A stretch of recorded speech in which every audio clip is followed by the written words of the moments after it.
Okay, great. Welcome everyone. My name is Nilay and I oversee the developer relations and marketing at 100ms.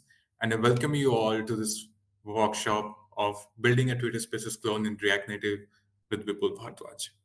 So Vipul Bhardwaj is a senior software engineer at NativeBase by Geeky Ants, and he will be the host for this workshop. Starting with what is 100ms. So we are a video audio SDK which provides gold standard audio video qualities and pre-built templates which helps you to do video conferencing or events or yoga classes or fitness or anything, or even you can create your own templates, right? In this webinar, we are going to learn first what is Twitter Spaces. Second, we are going to learn about the capabilities of NativeBase and how it can be used to build a very appealing UI, and then the capabilities of 100ms React Native SDK. Using both of these, then we are going to learn how to build a Twitter Spaces clone with NativeBase and our React Native SDK. And at the end, we will have a Q&A session with the Geeky Ants and the 100ms team. While we will be having the Q&A session, you can utilize our raise hand feature, and we will be inviting you to the stage and you can ask your questions directly to Vipul, or you can also drop your questions to our chat box. Further, you can also join our Discord community to learn more about such webinars, resources, ask your questions, or even if you're building a Twitter Spaces clone, then you can reach out directly to us and address any of the doubts or any of the errors you might encounter in the process. Further, we will be also circulating a feedback form in which we request you to provide your honest feedbacks and comments, which will help us to improve this experience. Without further ado, I would like to invite Vipul Bhardwaj to continue this session. Over to you, Vipul. Cool. Hi, everybody. Good morning. I know it's Saturday and people are not awake yet, but this is going to be good content and we are going to wake up together. Cool. So, hi, I'm Vipul, and this is building a Twitter Spaces clone in React Native using NativeBase and 100ms. So, yeah, let's get started. Cool. So, a little bit of introduction about me. So, I am Vipul. I work at NativeBase and I do all sorts of jobs at NativeBase and NativeBase Starter Plus. Both are great offering from our company, and if you check them out, do let us know. And basically, what I do is I'm basically interested in programming languages. So that's a whole stuff. We'll talk about that some other day. And what I basically do at NativeBase is we build developer tools. So yeah, that.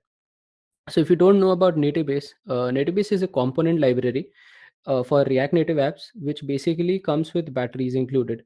Now, a library that comes with batteries included have some quality of life features that are already there, and you don't have to extend it or download plugins for it, etc. So basically, what it comes with is a design system, and that allows you to control all aspects of your app from a single config file. So imagine you have three types of button in your app, right? You don't need to actually go and style them individually. You could define a specific style for each one of them and then use them, right? So that's what a design system does. And we are dark mode by default, so you can toggle between light and dark mode by default, and we'll see that capability maybe today. And that's really interesting because that can happen with just one click. You don't have to set up all that config, it's already done for you.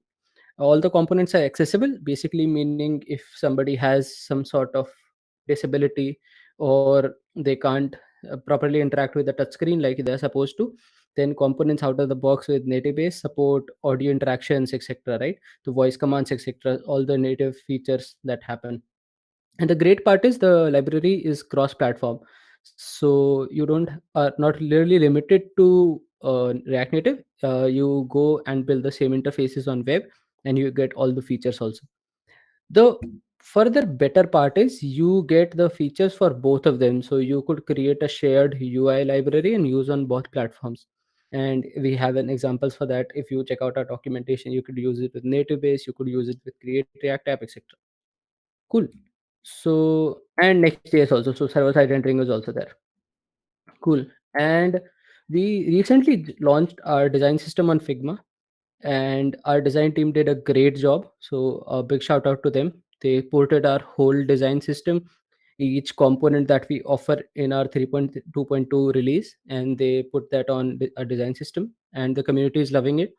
So we'll love for you to check it out and tell us what you think. Cool. So this workshop is powered by 100ms, and if you already don't know what 100ms is, mm, why are you here? I don't know. How did you end up here? But considering you know it, but let me just rephrase what it is. So 100ms is a media streaming solution which is focused on developer productivity, also providing the best-in-class latency for streaming media. So they allow you to stream videos, they allow you to stream your screencast, they allow you to stream your audio, and we are going to use that one feature of streaming audio today.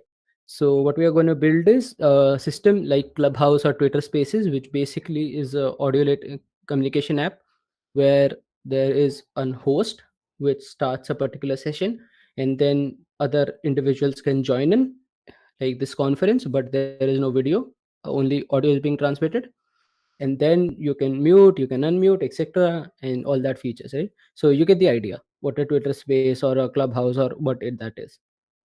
Cool. So let's quickly look at a small video, and we'll go from there. So if you quickly see, let me scroll back. So this is our homepage, and this UI was created by NativeBase.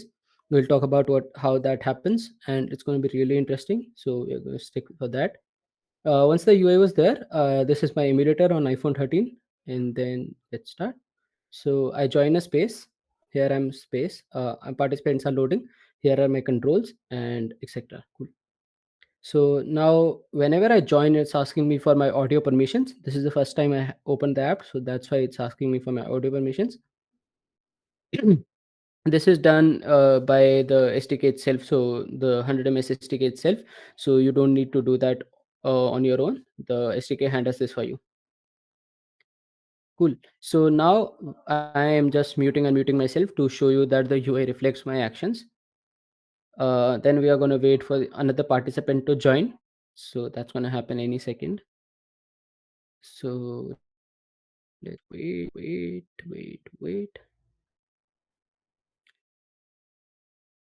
That happens. Yeah, cool. So we have another participant, and now I'll unmute myself. And at this point, you can't hear it, but the other person is speaking. And since they don't have the mute icon there, so we were having a conversation. So I was on mute, then I unmuted myself. And if we quickly skim past, right? So now we are testing mute and mute for individuals. So now I'm muted and he can't hear me. Now I'll ask him to mute himself, and you'll see that my audio goes through, but his won't. So that'll happen any second. Yep. So they muted themselves, and now I was not able to hear their audio.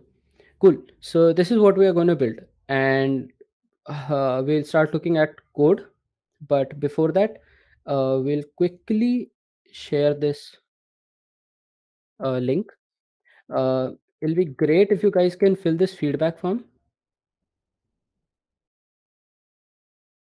Yep, we are going to use React Native, and this is a feedback form. This is for the feedback of the workshop, right? Maybe at the end of the workshop, you can fill this and let us know how you enjoyed the workshop. Cool.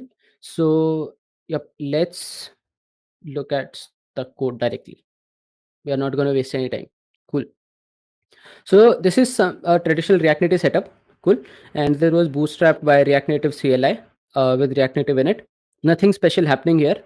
I just have my prettier file. Apart from that, this is the exact setup that comes out of the box. Then my entry file is app.js, which is in most cases. Here I am importing some utility functions from React and also the JSX import. Then I have this text component, some components from NativeBase, and my stacking context so that I can do navigations. So this is the standard setup. Nothing fancy is happening in navigations. We are just using the plain setup. The first interesting line that you'll see is this HMS manager, which comes from 100ms React Native HMS. This is the SDK that we get from 100ms. So you'll have to npm or yarn add install that. Cool. So once you have that, let's go over the native base aspect of it, basically trying to create the UI and understanding how native base helps you do that quicker, better, and faster. And then we'll come back start working with the HMS functionality and make our app interactable. All right. So let's start from the imports. So in my main file, I'm importing two things. One is the native base provider and the other is the extend theme function. When I go through the code, the first one that I encounter is the extend theme function. So let's talk about this one. As I already mentioned, NativeBase comes with a design system out of the box. That is, NativeBase has a big JSON file or an object that contains information about how each component is styled, right? And that thing lives in a provider, and we call it the native base provider. Now the native base provider is a context, nothing, but the name also suggests that, but it's just a context that contains a few other objects plus the theme. So this contains some utility functions. We allow you to do a lot of things on theme at runtime. So the provider has all that, right? And extend theme. So what extend theme is basically your one shop channel into the theme directly. You don't have to touch the object ever. We give you a function, you pass it an object, whatever properties are there in the object, we take those, we merge that with the original theme object, and then we extend the object. So we are not actually rewriting the whole thing, we are extending it, and that's why it's called extend, right? And if you look at it, the types also show you that it's a big object, right? It takes a lot of things. Cool. So what I'm doing here is I'm overwriting my default theme and I'm changing the config slightly. And what I'm doing is I'm changing the initial color mode. Now this initial color mode, basically, so Nativebase comes out of the box with two color modes. One is dark mode, other is light mode. So if you change this value to dark mode, all your components will automatically shift to the dark mode value of them. And we'll see what this basically means. But for our sake now, since the video was in light mode, this is light, right? So all the visuals of the app that we are going to get are going to be light mode. Then we create a stack, which is just navigation. We're going to ignore that. After that, it's relatively straightforward. Sorry. After that, it's relatively straightforward. You just wrap whatever you have in a native base provider, and then you pass it the theme. The theme is going to override the default theme, and then we create it here. Now we have two screens, our home screen and our spaces screen. So let's look at the home screen first. So here it is. I'm going to go to the definition real quick, and it lives in my screens folder, aptly named home screen. Cool. And then what I'm going to do is I'm going to start working through it. So I see a lot of things being imported. These are the components that I was talking about. React Native also has these components, but NativeBase provides some extra ones like HStack, VStack. These are components that come out of the box with NativeBase. Cool. So we see that we are importing a card. So let's look at this one first so that we have our basics for the component, and then we'll dive into that. So this is a purely visual component. All right. This has no functionality of its own. All the functionality that it has is it does something when it's being pressed. And that too comes from the props. So this is a good place to learn about native base, because this component is a visual thing, right? And what this is basically the card that we saw in the video. So if I want to show you that again real quick, let's go back. Cool. And this card, right? So this is the card that we are going to build.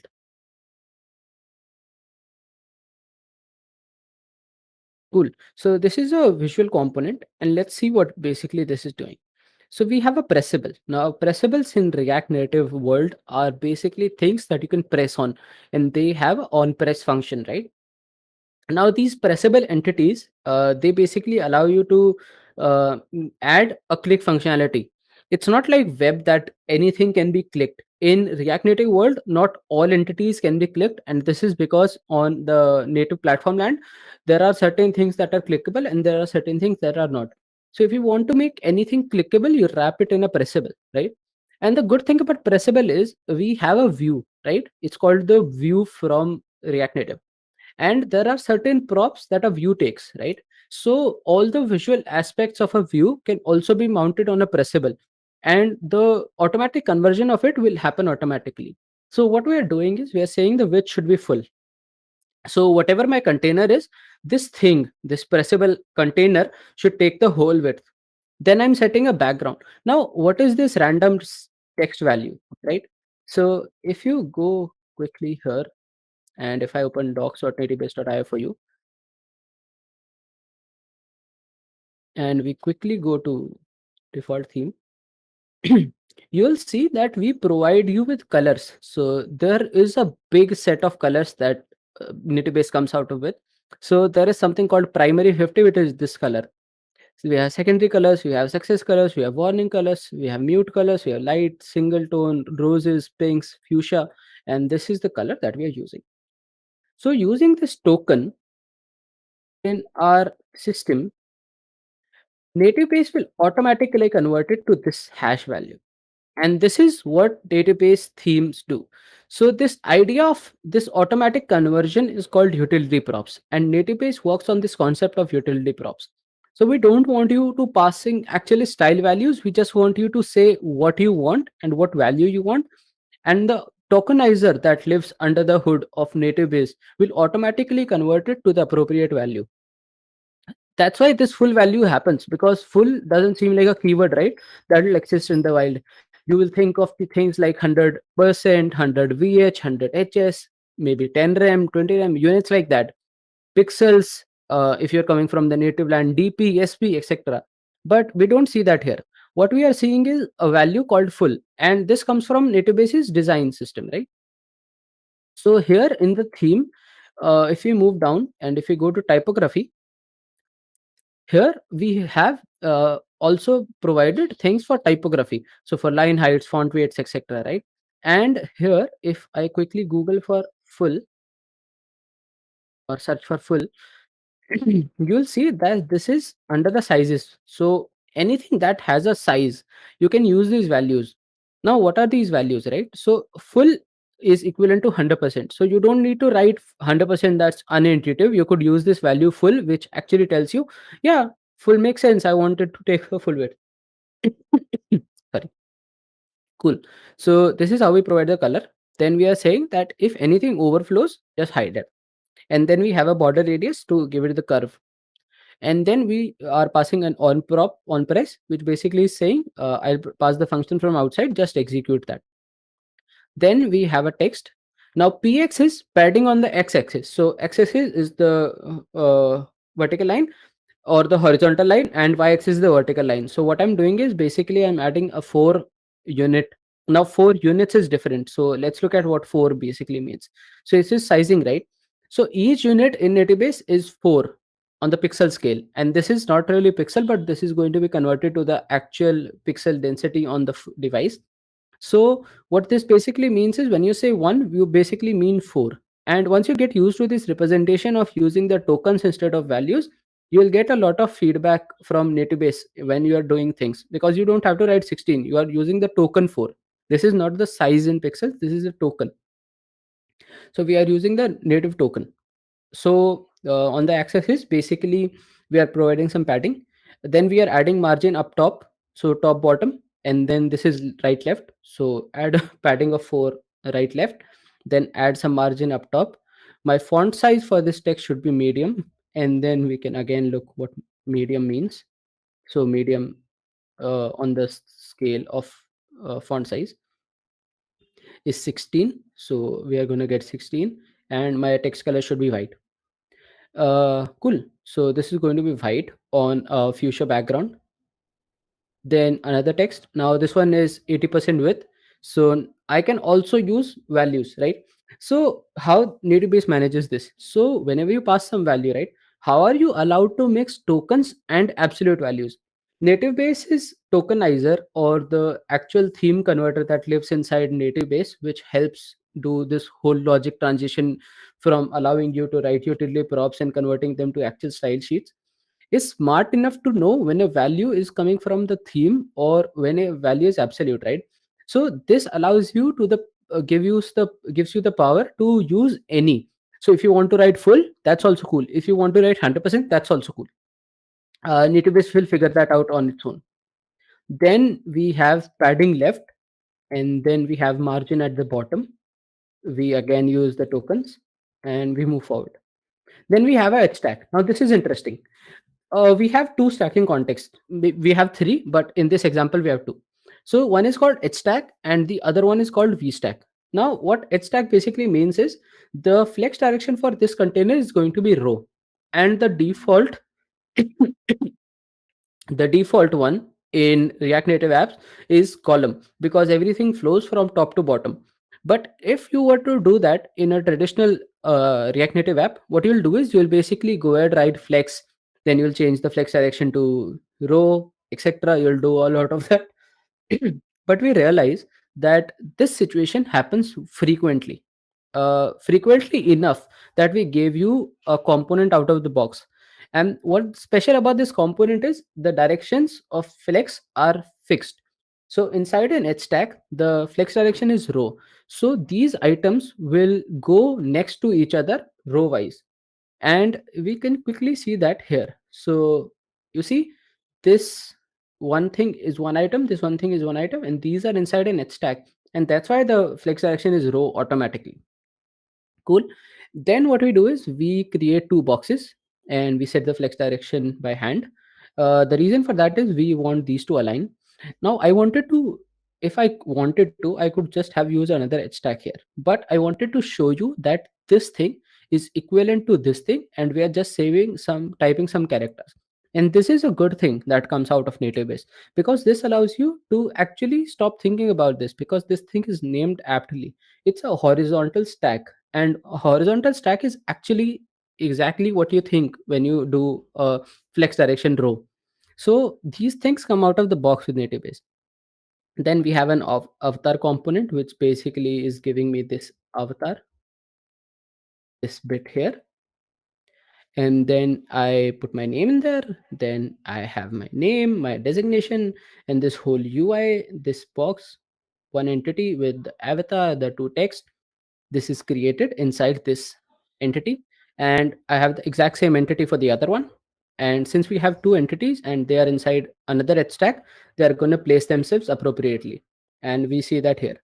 And that's it. That's all I had to do to create that complex card with a lot of things going into their own flex directions, amount of spaces, etc. There is another very interesting property on our stacks, so both H stack and V stack, and we call it the space.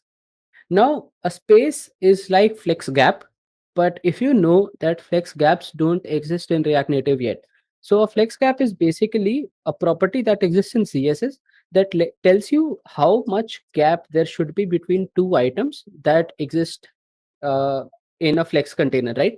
But that property doesn't exist in React Native website. But if you are using native base, you can provide, use this property called space, right? And use it as if you are using flex gap. But we will handle all the appropriate UI things that need to be inserted, removed, etc. on your behalf, and give you an API that's similar to flex gap. So that allowed me to give this space in between of 4 units, right? This space was, if I had didn't have this property, I'll have to insert some items. Maybe I'll have to write some margin left on this one, or margin right on this one, margin left on the other one. But what if there are 10 items, right? What if there are 20 items? What if there are 100 items and you want some space between all of them? You can't actually add that property to all of them, right? So space does that for you. Space gives you actually a API similar to FlexGap. Now that we have seen that it's really easy to build things with native base, we'll quickly glance over the screens that we have, right? So we have this component. Then I'm building a home screen, right? Box, flex one. If I wanted to write, I could have written. If I don't, no. Now this is my favorite feature, or one of the favorite features of native base, right? Whenever you see a prop that starts with underscore, we call them pseudo props. All right. And what pseudo props are, they allow you to add some meta functionality on top of your UI. So remember, I said native base out of the box supports two color modes, light and dark, and we have underscore light pseudo prop and underscore dark pseudo prop.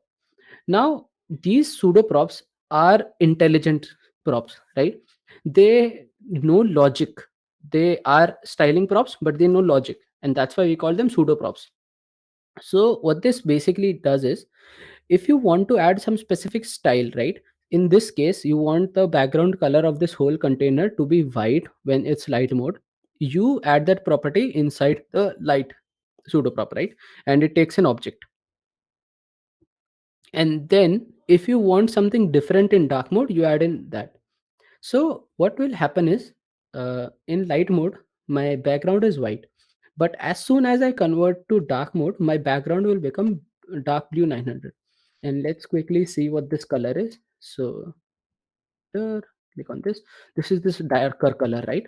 The Twitter Spaces dark mode. So we were reproducing that, and it's that easy to change things based on color modes. You don't have to do anything else. If you wanted more things to vary, just write them exactly like that. And the great part is, whenever you pass something, this object will be merged with the theme object, so this will act as override and not a complete the object. So all the properties that you add are merged incrementally, so they are overrides, they are not changing the whole theme object. And this is this easy to do a dark and light mode with NativeBase. Then I just have a VStack and I add my properties. Then I have a scroll so that my cards can scroll, and I pass this on press, but we'll talk about what this is. Now the other aspect of this screen is this header, right? This has an avatar and this has this title, right? So we are also exporting this home header, which is just a net stack with dark and light colors. So this header will change its color based on if it's dark or light color, right? And then our avatar, and then the spaces bit, right? And the space 3 allows me to space them. So else if I didn't have a space, they will be close to each other. Since I have 3 units of space, they will always maintain a space between them. Let's look at the spaces screen now. This one is a little more complicated because this has the actual logic, but let's quickly just look at the UI parts of it, and then we'll come back and understand how 100ms is being integrated here. So if we quickly go down to here, right? So again, the simple stuff. We have our VStack, and this should be easily understandable now. If you walk through this for a day or two, this will become natural to you. You will start typing these things automatically without thinking about them. We have a padding, we have our flex unit, we have our size, different colors based on light or dark mode. We have icon buttons. Now icon button is another component provided by NativeBase, which is a button that actually acts as an icon. So we have a separate icon component and we have a separate button component. But if you want to make an icon clickable, you will have to use the icon component and wrap it in a button component, which is the parent, and then you'll have to press it, you'll have to style it in certain way. We didn't want you to go through that whole hassle, so we gave you an icon button which does the exact same thing. It's a button that has an icon inside it, and it's already pressable. The styles of it, etc., are taken care of by default. So you use that to give a button for the menu. Then we have our leave button, and then we have our text. Then we have a flat list. Now we are using this flat list to actually show all the participant. So it's a 4 into 4 grid that's going to be made because the number of columns is 4. And inside that grid, we have a VStack again to show those things. Then we have our avatar, the name, the icon, if we are muted or not, etc. So this is our first container that's there. And then we have our second container, which is our controls down at the bottom. Relatively straightforward. We are just using native based things and showing some controls. There are several images, and then we have a circle component which gives you a border radius full, which makes anything circle. We also have a square component. If you need square shapes, we have a circle component. If you need a circular shape, this is again inside a pressable, so that something happens when I press mute or unmute myself, right?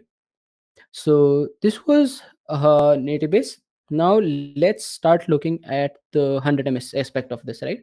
So we have our UI, right? We have created our UI. How do we make it functional now? All right. So let's learn about the basics of 100ms. Cool. So 100ms, like any media streaming platform, has a standard concept, right? So all of them will have something like a room. Now, intuitively, and good thing, 100ms, this thing also called room. Now, a room is collection of participants, right? A lot of people join a given channel, and consider this as a if you are familiar with WebSockets, consider this as a room of people who are joined in a channel in a WebSocket, right? Now, in this room, so currently this workshop is also happening in a room, right? Now, all the participants are called peers. So, you, me, Nile, everyone in this workshop is a peer, and peers have tracks. So, let's learn about each of them. Now, room is intuitive, right? You just make a room, it's a collection where participants can come together, right? Peers is you and I. Since I am on my device, I am called the local peer, right? And you all for me are remote peers. Cool. So there is going to be one local peer, that's me, and all other participants in the room are going to be remote peers, right? Now, what are tracks? Tracks are basically media channels. Now, what's media? So it's audio, it's video, right? But I have two video sources, so my camera and my screen share, right?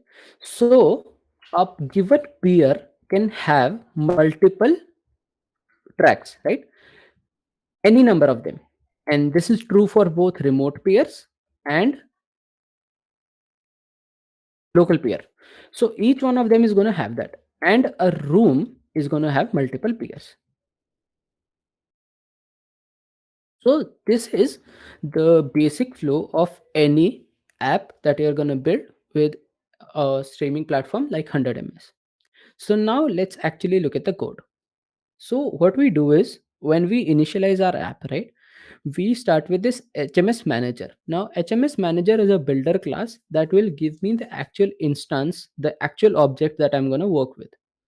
How do we do that? We create a use effect which runs on the first mount. So once my app is mounted, this will run. Now, to keep this instance in memory locked so that I can use this across my app, I'm using a ref. All right.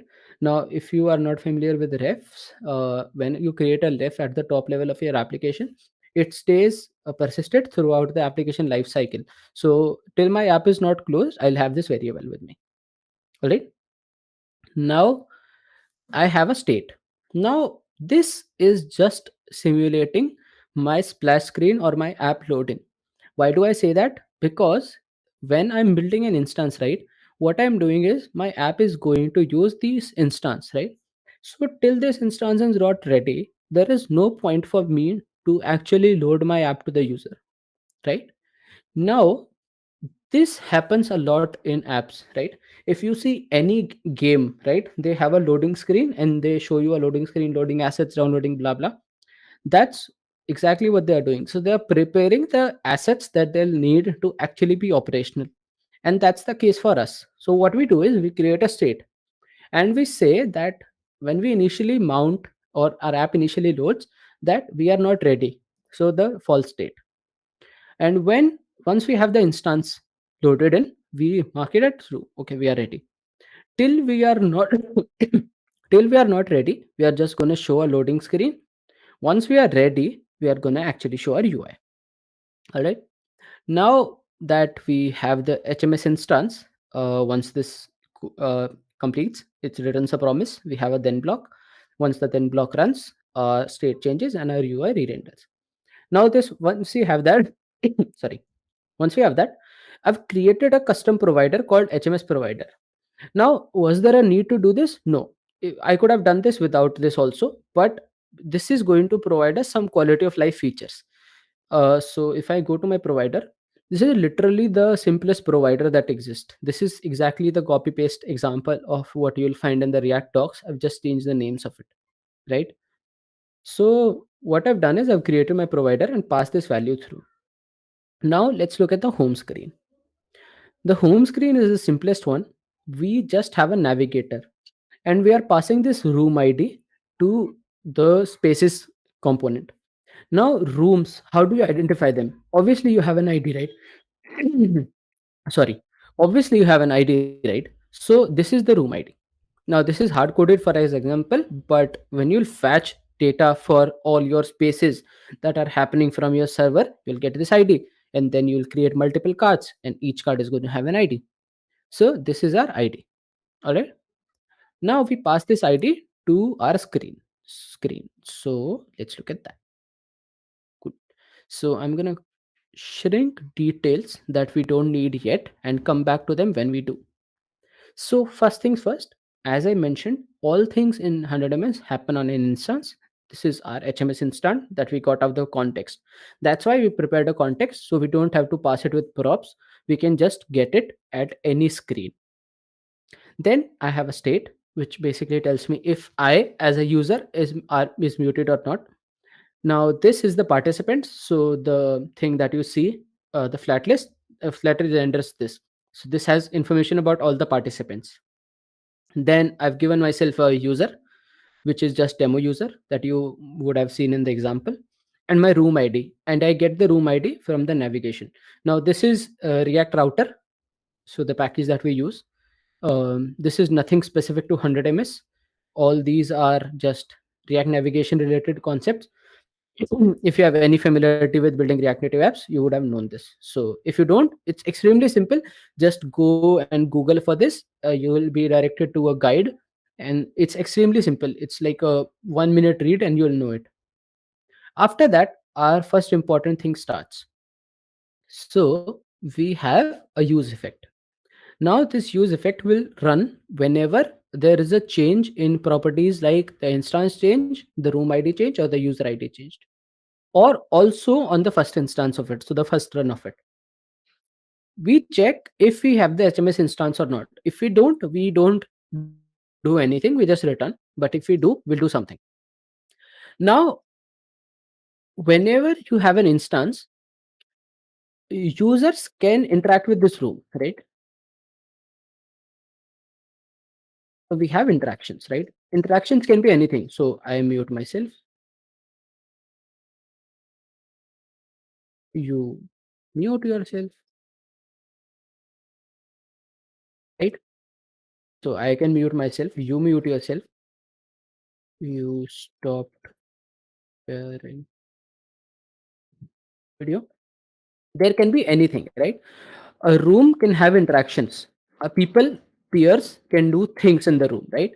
So to get to be notified whenever something happens in a room, we have event listeners. So there are specific ones, and you can find more information about in the docs, but let's talk about a few of them. So whenever there is some error, right, on error will be called. Whenever somebody joins the room, you join the room, this one will be called. Whenever there is an update in the room, so if all participants are muted, unmuted, you can find specific condition in the docs, but yeah, whenever there is an update on the room level, this one will be called. Whenever there is an update on the peer level, so you muting yourself is an update on the peer level, right? Leaving the room is an update on the peer level. You joining the room is an update on the peer level. And then we have on track update, which is basically you muted yourself, you unmuted yourself, you started sharing your screen, you stopped sharing your screen, etc. So what can do is we can use these, right? So first of all, we attach these. Now look at this, what we are doing. So on each of them you get certain data, but lucky for us we get remote peer and remote peers and local peer on all of them, the ones that we are using at least, right? So what I'm doing is I'm creating a local participant, which is just an object which has ID, which I can find on the peer ID on the local peer. The name can be found the same way. The role, the role could be, so in an ideal situation, in our case it's listener, moderator, and speaker, but in different cases these can be different, and these can be configured on the dashboard or maybe from a backend server that you have. So this is configurable. And for their avatar, we are using their name and the first two characters of their name and wrapping it in a circle, and that's how they get an avatar. And we are checking if they are muted or not. So on their audio track there is a method called isMute, which tells me if they're muted or not, and that's how I know when to show that icon, right? And the same thing for remote peers, but the only thing is I will write a map because there are many of them, so this is an array. And then a remote peer, once you have a single remote peer, right, all peer objects follow the same idea, so we can construct objects like this.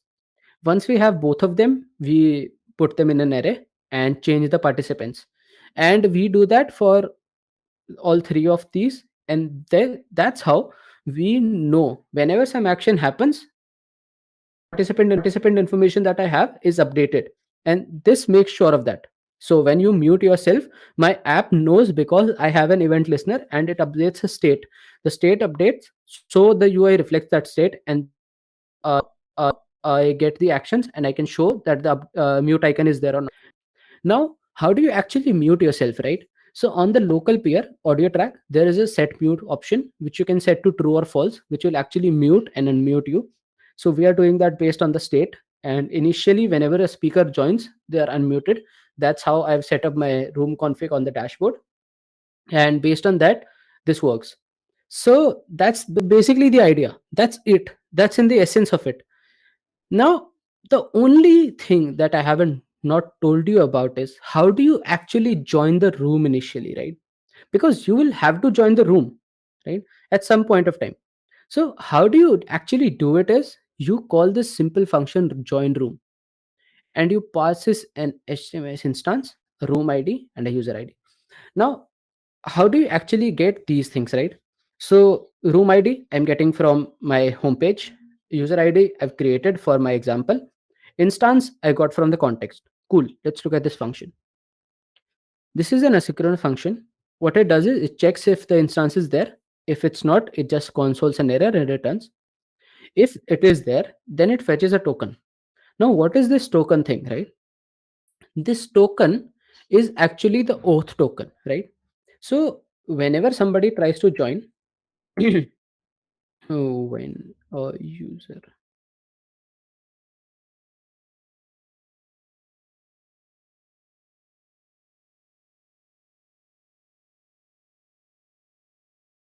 right, so whenever a user tries to join a room, you actually need to be validated, right?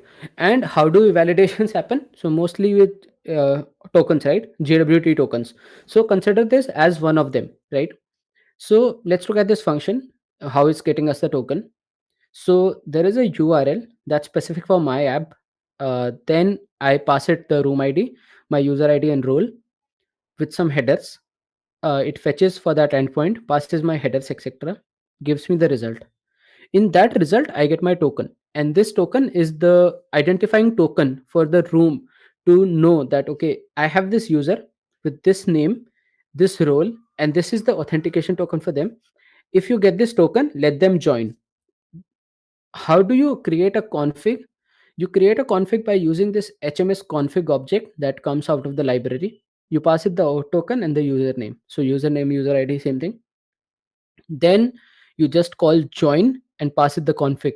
And once you call that, all these events will start happening. So all these events that are triggers, they will start happening, right? They'll happen again and again. So on join will be called if you have successfully joined. If there is a new thing happening in the channel, that will happen. If there is a room level event, you will get an update. If there is a peer level event, you will get an update. If somebody else joins in, you'll get an event on the peer level, etc.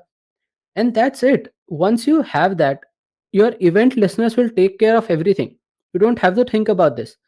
Once you join the room, your event listeners will make sure that all the things that are happening, they catch them, they do something so that your state can be updated reflecting that event. And that's how you do it. That's as simple as this. All you need to do is add listeners, join the room, make your listeners so that they interact with the changes happening, and they reflect that on your UI. And that's all about it.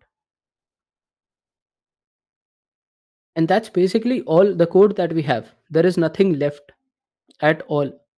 This was about 400 500 lines of code, and we created a whole app. And that's how easy it is. So if we go back to our presentation, and yeah, that's all the code. We don't have anything at all. This gives us a functioning app that you can run, join a room, talk to your friends on that app, have fun. Now, if you want to learn more about it and build more things with these technology that we talked about today, you can check out the documentation of both 100ms and NativeBase, and you can also join the Discord communities for both of them. If you have any questions, facing any problems with building stuff, you can join the Discord community. Both Discord communities are vibrant. I can personally vouch for that, and your questions will be answered in less than 1 day. So that is great. And yeah, thank you for joining. And if you want to discuss anything about this, you can find me on the internet at WipplePHJ. The best place to connect is on Twitter, but my DMs are closed for people who don't have verified accounts with their mobile number, because I want to protect myself from spam, etc. So if you're not able to DM me, that's the reason. So add that and then DM me. Yeah, cool. Nile? Yep, great. Thank you, Vipul. Thank you for this awesome webinar. So, can we have questions Yeah. for next 5-10 minutes? Yeah, cool. No worries. Yeah.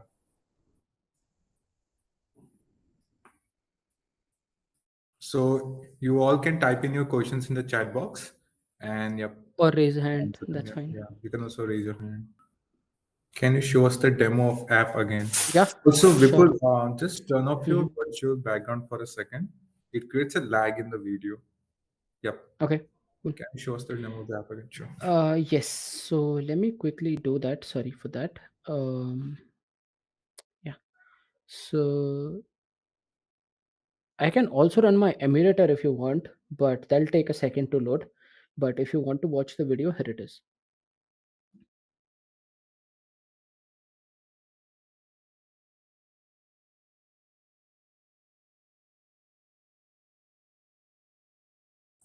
Vipul, can we zoom it a little, the video? Oh, okay. So actually, Zoom is not possible. Wait, let me just run my emulator itself, right? So we can also show dark mode, etc. So if I Yeah, quickly that would be run really on cool. iOS, yeah. So this might take a second or two, but once this loads, we'll be able to show them a lot of things. Yep. Meanwhile, any other doubts while we are running the Yeah, app? if anybody, yeah, just let the emulator boot up.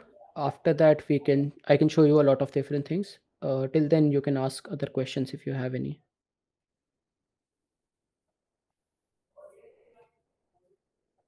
You can also ask questions about React Native in general also. Yep. So Any yeah, questions about native base, yeah. React Native, 100ms?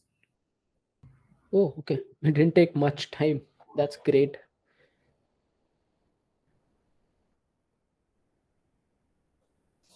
Cool. So you see, this is the app that we have, right?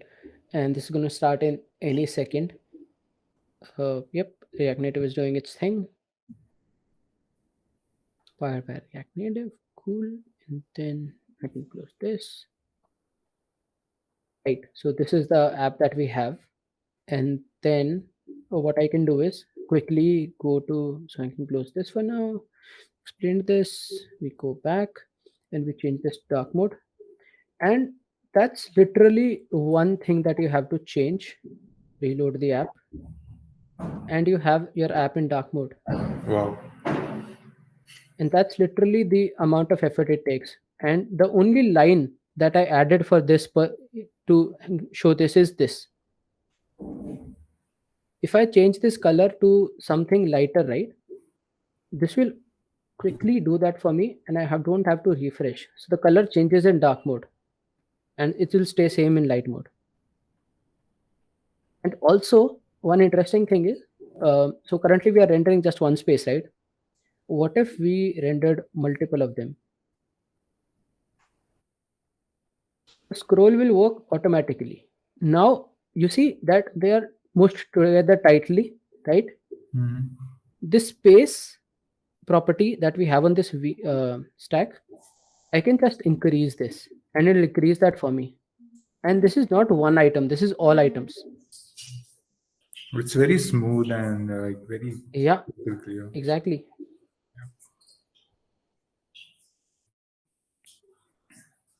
Yeah, so anybody has any questions? Now the app is on, I can answer them. Omkar, any other doubts?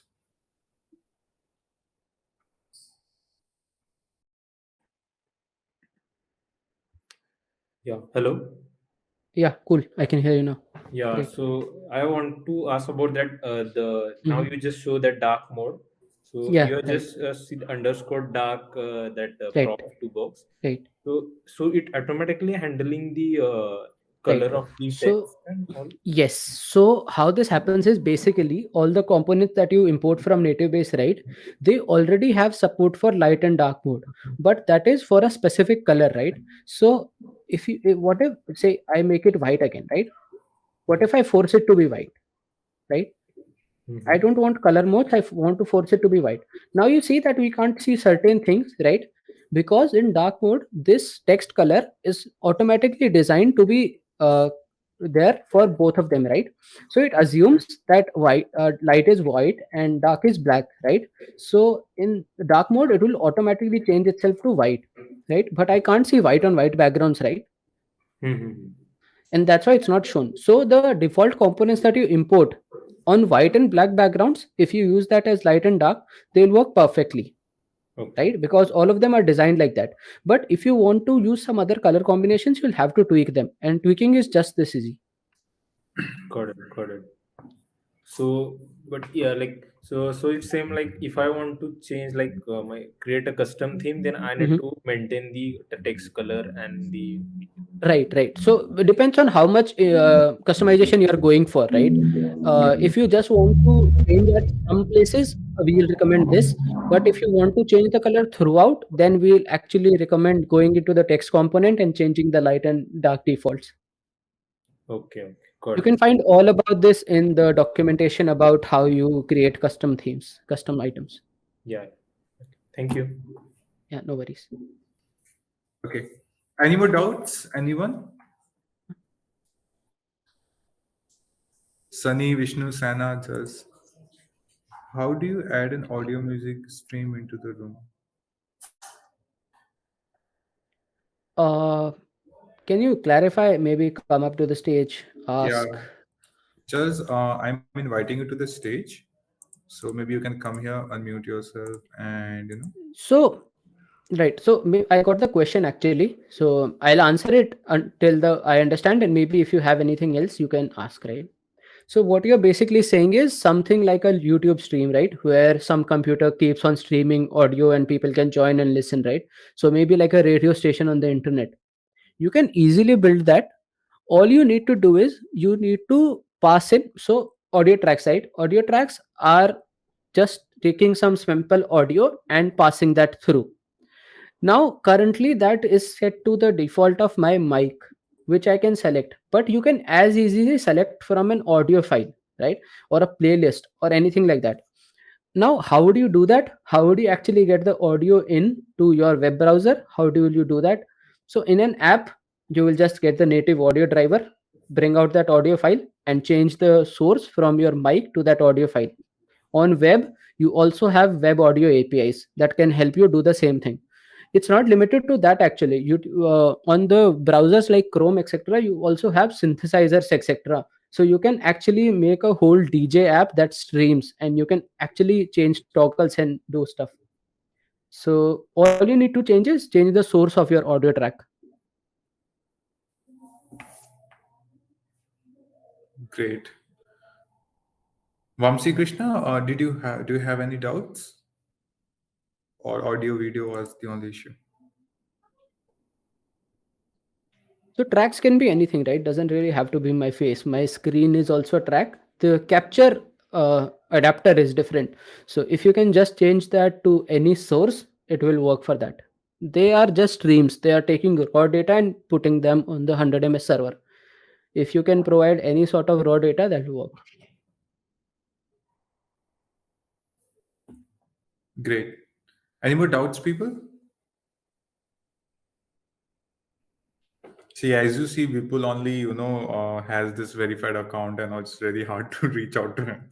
So meanwhile, he's here. So Ask no, him. my account is not verified, but ask Twitter to make me verified, please. Post to them.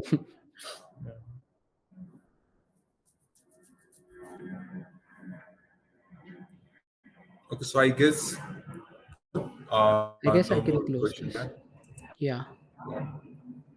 Just a second. Let me push. answers back to viewer. Um, Mhm. Thank you, Vipul. Thank you for this awesome Thank you so webinar. much. Personally, Yeah, being a no marketing guy, worries. but I also, love the UI and love the presentation and everything. It Thank was you. quite Thank you so much. insightful. With that, we are concluding this workshop, and we'll be sending you the recording links. And the workshop is always there on the YouTube for like ever. Mhm. And you can request for the code repository on our Discord, and that will be provided to you. Correct. That is all. Bye. Have a great day. Thank you. Bye. Thank Have a you. good day.